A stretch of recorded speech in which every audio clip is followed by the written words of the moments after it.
Jai Gurudev, and thank you for joining us today for this very special conversation. We are honored to be in the presence of two distinguished individuals, an art of living senior teacher and a respected officer from the Vedic Dharma Sansthan, to discuss the sacred roots of His Holiness Gurudev Shri Shri Ravi Shankar Ji, focusing especially on his ancestral home in Papanasam and his childhood visits to the revered Swami Malai temple. Jai Gurudev, Namaste. It's a divine blessing to speak about Gurudev's early years, which are a beautiful blend of his spiritual richness and deep rooted Vedic culture. Namaskaram. Indeed, exploring the sacred geography of Gurudev's origins reveals how the soil, temples, and vibrations of places like Papanasam and Swami Malai subtly prepared him to become a world spiritual leader. Gurudev's ancestral home in Papanasam. Can you tell us more about Gurudev's ancestral home in Papanasam?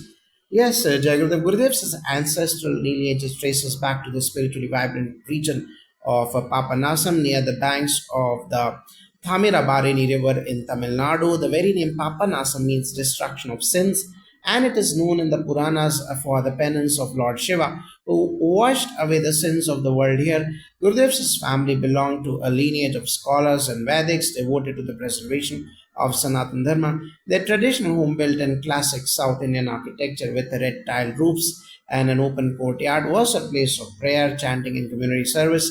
Even as a young boy, Gurudev was often found silently observing the daily pujas, listening with deep attention to the sound of mantras, and engaging in spontaneous meditative states. Yes, and what is fascinating is how the atmosphere of devotion and the soundscape of temple bells, conch, and Vedic chants around his home formed his earlier spiritual impressions. His grandmother used to say that even as a toddler, he would fold his hands and sit still during pujas, not out of discipline, but as if it was his natural state. On his visits to Swami Malai temple holds a special significance in Gurudev's childhood, doesn't it? Yes, Gurudev, absolutely. The Swami Malai is one of the six Arupadaya Vidu, or the sacred abodes of Lord Muruga, where he is believed to have taught the meaning of the Pranava mantra Om to his own father, Lord Shiva. It is no coincidence that Gurudeva, master of the eternal sound Om, was brought here as a child repeatedly. His parents, who were deeply spiritual and devoted, would take him to this temple often, especially during Skanda Shashti and other auspicious occasions. As a young boy, Gurudev would climb the 60 odd steps of Swami Malai with no complaint, and he would be mesmerized by the deity's radiant eyes and the powerful vibrations of the sanctum. Even temple priests remember him as a quiet, glowing child who would stand still during the Deepa Aradhana, eyes wide open and heart silently immersed. Swami Malai is not just a temple, it's a Jnana Peetham, a seat of divine knowledge. The story of Muruga explaining the highest truth to Shiva is symbolic of how true wisdom transcends age and hierarchy. In that space of spiritual reversal, young Gurudeva absorbed the message of humility, inner wisdom, and silence. These qualities later became foundational to his teachings. How did the broader environment of that region support Gurudev's spiritual blossoming? The Tanjavur belt, with where Papanasam and Swamimalai are located, is a deeply Vedic region. The air vibrates with the sound of Nadaswaram, the fragrance of jasmine and incense, and the rhythm of daily rituals. Agnihotras, Gita Parayana, and discourses by traveling saints were a regular feature in this spiritually fertile soil. Gurudev was nurtured. I must also mention the influence of the Kaveri and Thamirabarani rivers. These are not just rivers but divine flows of knowledge and devotion. Gurudev's early connection with the water bodies, flowing, pure, and reflective, seemed to mirror his own nature. Many locals recall that even as a child, Gurudev would sit by the riverside quietly for hours, almost as if in communion with the elements.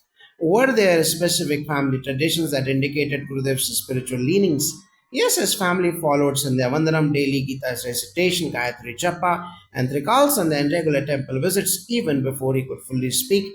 Gurudev would chant shlokas with remarkable clarity from the Bhagavad Gita. His father, Sri R.S. Venkatratnamji, was a scholar of the scriptures and an astrologer and well versed in Ayurveda, and always encouraged an atmosphere of knowledge and devotion. His mother, Vishalakshi Amma, was deeply devoted to Lord Krishna and Lord Muruga. She often said that Gurudev was born with a smile that never faded, a smile that felt divine, like it came from the heart of the universe. One could say he was a living Upanishad in a child's form. Do those early places still have an active connection with Gurudev's life today?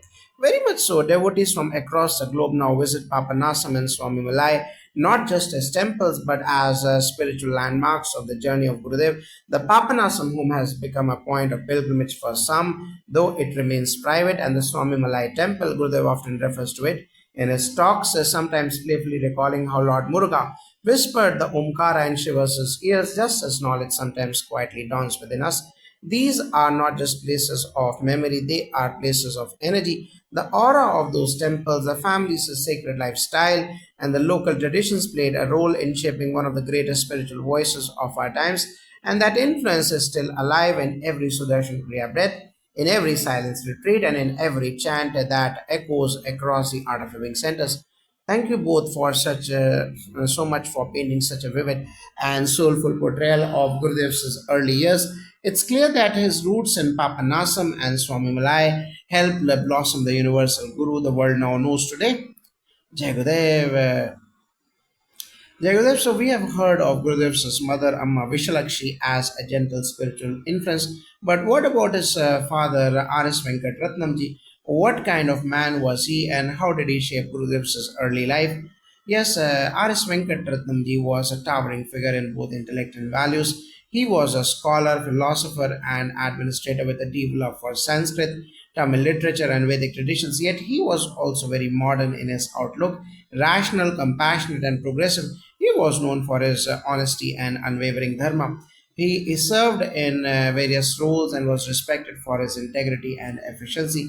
But at home, he was very spiritual. He found often reciting the Bhagavad Gita, Vishnu Sahasranama, and teach classical concepts to young Ravi not as lectures but as stories and lived values. These stories are still available in the Art of Living Divine shop in a book from the Tales from Old to the Young. Anybody can purchase it from the Divine shop. And it's important to remember Gurudev was not taught to be spiritual. He saw it being lived. His father would wake up at Brahma Muhurta, perform Sandhya Vandanam, Trikal Sandhya, Gayatri Japa, and begin the day with discipline and devotion. He also emphasized seva or selfless service as the highest path. That's something you now see echoed in the entire art of living movement. Let's go on one generation back to Gurudev's great grandfather Seshadri Ayarji. What do we know about him? Yes, Jai Gurudev Seshadri Ayarji was a deeply respected Vedic scholar and priest in the Kumbakonam Papanasam region, widely known for his knowledge of the Krishna Yajurveda, ritual expertise, and unmatched memory. He belonged to the Samarth Brahmin tradition rooted in Advaita Vedanta and conducted yagyas and dharmasabha discussions with renowned seers of his time. Today, his library named after him is still there in Bangalore in Coupon Park. People would walk for miles to hear him recite the Vedas or perform a Homa. He was a very senior administrative officer in the Bangalore administration. He lived a life of austerity and dignity, completely surrendered to the Vedic Dhamma Sansthan. His home was a place where sacred fire was never extinguished and the walls echoed with chants of peace. There is a saying in the family if Seshadri Ayarji began a mantra, the wind would pause to listen. That was the depth of his presence. Gurudev's love for sound, mantra, and silence all find their roots in this illustrious lineage. Even as a child, Gurudev showed a profound familiarity with ancient chants as though inherited not just through teaching but through Shraddha or faith in DNA. It's remarkable how Gurudev inherited such a potent spiritual legacy. Would you say that the confluence of ancient tradition and modern insight began in his own family? Without question, you see, Gurudev's great grandfather, Seshadri Ayarji, represented the deep ancient tradition, the timeless Sanatana Dharma full of ritual, rhythm, and reverence. His son Subramanyamji, the father of R.S. Venkatratnamji, stood at the crossroads of tradition and modernity, combining Vedic living with administrative wisdoms, clarity of thought, and contemporary responsibility. So did his two sons and one daughter. And Gurudev himself, His Holiness Shri Shri Ravi Shankar Ji, carries the light of both worlds, ancient Vedic wisdom and universal spirituality that transcends boundaries of religion, caste, nationality, and even time. That is why Gurudev never needed to reject tradition to be universal. He stood on the shoulders of Sheshadri Ayarji Subramaniamji and R.S. Venkatratnamji grounded in Dharma, but reaching the stars, his message of one world family was already coded into the atmosphere of his family, which practiced inclusion, scholarship, devotion, and service. How is this legacy of the family, especially of Papanasam and Swami Malai, remembered and honored within the Art of Living family today?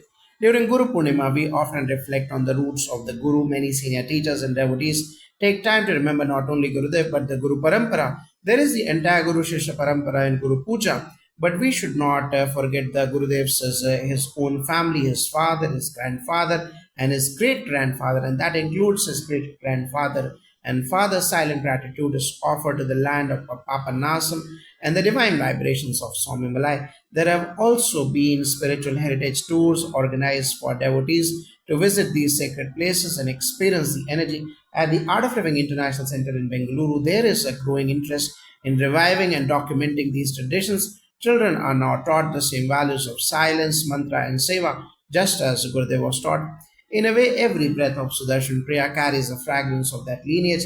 Every Om chanted by a seeker around the world today is subtly connected to that little boy who walked the temple steps of Swami Malai, who watched the flames of Agnihotra rise in Papanasam, and who inherited the voice of Seshadri Ayarji, the silence of Subramaniamji, and the depth and clear Vishnu Shakti of his father R.S. Venkatratnamji.